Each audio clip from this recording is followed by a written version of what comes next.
Привет! Разликата от една година е точно зад мен.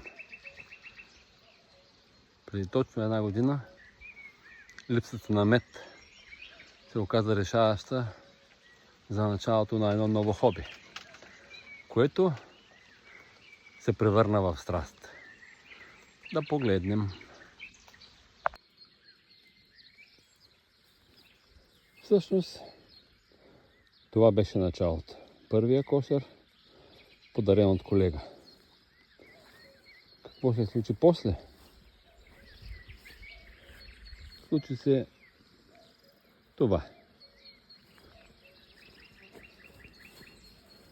Едно малко стопанство с работили пчели, от които добиваме мед в подножието на Средна гора.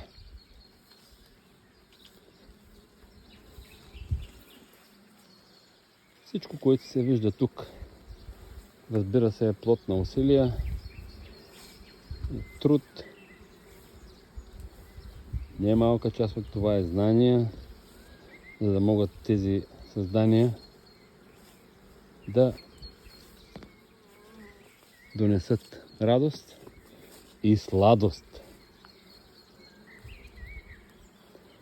на нашето семейство, както и на всички, които обичат хубав, натурален, чист мед.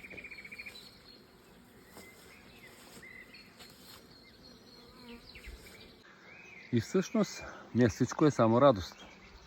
Денят днес е дъждовен. От сутринта сме на малкото пчелинче, защото те си искат своето.